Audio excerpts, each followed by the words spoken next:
ایک اور چیز آپ کو دوں گا، حدیث میں آتا ہے، اس حدیث مبارکہ کو ذرا غور سے سنیے گا، میں آپ کو ایک اور تحفہ دے رہا ہوں، بڑا قیمتی تحفہ ہے۔ حدیث میں آتا ہے کہ قرب قیامت میں سال ایسے گزریں گے جیسے مہینے، اور مہینے ایسے گزریں گے جیسے ہفتے، اور ہفتے ایسے گزریں گے جیسے دن، اور دن ایسے گزرے گا جیسے شرارہ، چنگاری، آگ جلائے نا آگ، اس میں سے ایسے ایک چھوٹی سی چنگاری اوپر جاتی اور بجھ جاتی ہے۔ 2018 آیا، پلکوں میں گزر گیا، 19 آیا اور ایک مہینہ بھی گزر گیا، اور باقی 11 مہینے رہ گئے، اور اس میں سے بھی چند دن اوپر ہو گئے۔ اگر آپ چاہتے ہیں وقت کی برکت، دنوں کی برکت، زندگی کی برکت اور لا علاج بیماریوں سے چھٹکارا، تو آج ایک ٹوٹکا بتاتا ہوں جو بندہ یہ چاہتا ہے کہ اس کے وقت میں برکت ہو۔ سنیں غور سے، عمر صحت مند چاہتے ہیں، لمبی عمر چاہتے ہیں، یا مختصر وقت میں برکت چاہتے ہیں؟ میں حیران ہوا، حضرت حکیم الامت رحمت اللہ علیہ کے ایک خلیفہ، ان کا مزاج تھا کہ جب خط ان کا مرید ان کو لکھتا تھا تو اسی خط کی بیک پہ مختصر سا جواب لکھ کے بھیج دیتے تھے۔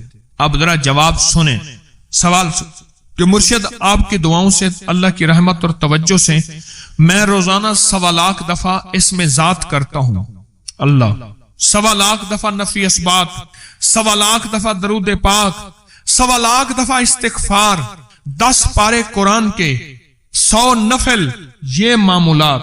وہ پرائمری کے ٹیچر بھی تھے، مسجد میں 5 وقت کے امام بھی تھے، جمعہ بھی پڑھاتے تھے، مفتی تھے، لوگوں کو مسائل بھی بتاتے تھے، بال بچے بہت سارے تھے، ان کی روزی روزگار کے لیے محنت بھی کرتے تھے، اسکول میں وقت بھی دیتے تھے، اور یہ معمولات بھی کرتے تھے۔ ایک عقل انسانی تو نہیں مانتی کہ یہ کیا ہے، لیکن رب جس کے وقت میں برکت دے دے، اللہ کے لیے کون سی دیر ہے۔ ہم تو اپنے وقت میں برکتی چھنوا بیٹھے، ہمارے وقتوں میں برکتی ختم، ہماری زندگی میں برکتی ختم، ہمارے لمحوں اور ساعتوں میں برکتی ختم ہو گئے، ہم تو برکت چھنوا بیٹھے۔ جو شخص یہ چاہتا ہے کہ اس کی زندگی میں برکت، اس کے وقت میں برکت، اس کی صحت میں برکت، ہر وقت مریض ہے بیچارہ، ایک بیماری سے نکلا دوسری سے نکلا تیسری، ایک روگ سے نکلا دوسرے روگ سے نکلا تیسری، ہر پل کا روگی ہی روگی ہے۔ گھر میڈیکل سٹور بنا ہوا ہے، کبھی حکیم کی دوائیں، کبھی ڈاکٹر کی دوائیں، کبھی ادھر کی دوائیں۔ صحت مند زندگی چاہتے ہیں، لا علاج بیماریوں سے نجات چاہتے ہیں، وقت اور صحت میں برکت چاہتے ہیں، زندگی اور لمحوں میں برکت چاہتے ہیں، تو اپنی نماز کی پہلی رکعت میں علم نشرہ، دوسری رکعت میں علم تری کیف پڑھیں اور زندگی کا لطف اٹھائیں۔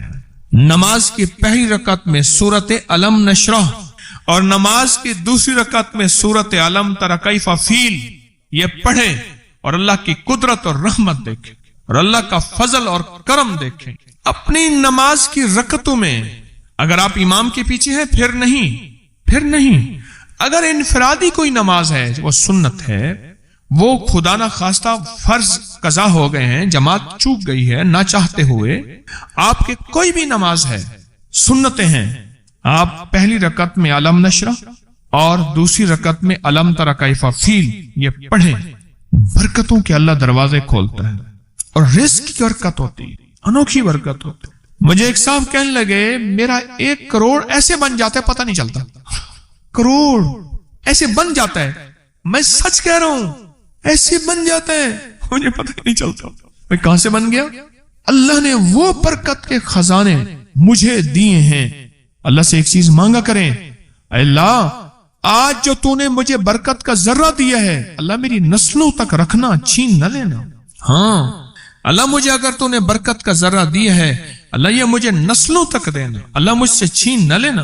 تو برکتوں کے دروازے اللہ کھلوا دے، لا علاج بیماریوں سے نجات دے دے، وقت میں برکت، زندگی میں برکت، سانسوں میں برکت، صحت میں برکت، دولت میں برکت، پیسے میں برکت، نسلوں میں برکت۔ برکت کبھی ختم نہیں ہوتی، کثرت ختم ہو جاتی ہے۔ کتی کتنے بچے دیتی ہے؟ 7 10 11، اور بکری کتنے بچے دیتی ہے؟ 1 کوئی 2۔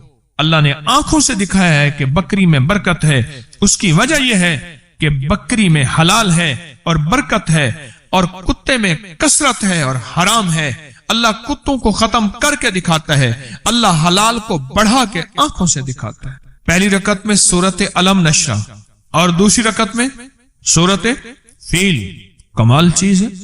رزق میں برکت اور صحت میں برکت۔ کتنے لوگ ہیں مجھے انہوں نے بتایا، انہوں نے جب سے پڑھنا شروع کیا لا علاج بیماریاں خود ہمیں چھوڑ گئی، چھوڑ جاتی ہیں، ڈر جاتی ہیں۔ اس وظیفے میں اتنی طاقت، اتنی تاثیر اور اتنی قوت ہے۔ پہلی رکعت میں علم نشرہ اور دوسری رکعت میں علم تر کیف فیل، کیا کمال ہے اس میں، کیا تاثیر۔ معمول بنائیں گے اور اس سے ایک انوکھی روحانی کیفیت شروع ہوتی ہے۔ اگر میں اس کے واقعات بتانا شروع کر دوں، میرے پاس بے بہا واقعات ہیں۔ انوکھی روحانی کیفیت شروع ہوتی ہے، دل کی دنیا آباد ہوتی ہے، من کی دنیا آباد ہوتی ہے، جذبوں کی دنیا آباد ہوتی ہے اور زندگی شاد ہوتی ہے۔ انوکھی روحانی دنیا، انوکھا روحانی راز شروع ہوتا ہے، اور اس کے اندر اللہ پاک اس بندے کو اپنے خاصان خاص میں شامل کرتا ہے۔ اس بندے کو ایک تاثیر ملتی ہے اور ایک توجہ ملتی ہے۔ پھر ایک نہیں، میں نے کئی محدثین، اکابرین، علماء کی زندگیوں کے واقعات میں یہ بات پڑھی، سنی۔ کئی بوڑھے بزرگوں کی زندگی میں ملنے گیا تو میں نے ان سے کہا جی پہلی رکعت میں اگر علم نشرہ، دوسری رکعت میں علم تر کیف پڑھ لی جائے، اس کا کوئی فائدہ آپ کی نظر سے گزرا؟ ایک بہت پرانے عالم تھے، دارالعلوم کبیر والا سے فارغ تھے، پرانے بابا جی تھے، اور مجھے ایک دفعہ ملے، مجھے عجیب بات کہی۔ ہمارے ہاں یہاں کوٹ لکھپت ہے لاہور میں، اس کے آگے ایک گاؤں میں گیا، ہمارے ایک بابا جی ہیں عبد المجید صاحب، کینچی کے ساتھ ان کے گھر گیا، ان کے ساتھ ملے بابا جی، مجھے کہنے لگے جی وہ میرے مرشد آ رہے ہیں تو یہ ملنے آئے۔ پتہ چلا تو میں نے یہ بات چھیڑ دی، میں نے کہا آپ کو کوئی آج تک کوئی اس کا فائدہ سنا؟ کہنے لگے جب ہمیں سبق یاد نہیں ہوتا تھا اور ہم بھول جاتے تھے، ہمارے استاد کہتے تھے تم نماز میں یہ پڑھا کرو، نوافل میں پہلی رکعت میں علم نشرہ، دوسری میں علم تر کیف، اور کہاں ہمیں سبق یاد ہو جاتا تھا اور ہم ہر چیز پڑھ لیتے تھے، اور امتحان کے دنوں میں ہم جب اچھے نمبروں میں پاس ہونا چاہتے تھے ہم یہی وظیفہ پڑھتے تھے۔ اچھے نمبروں میں ہم پاس اگر ہونا چاہتے تھے تو ہم یہی وظیفہ پڑھتے تھے کہ پہلی رکعت میں علم نشرہ اور دوسری رکعت میں علم تر کیف۔ کون سا مشکل ہے، کون سا مشکل ہے۔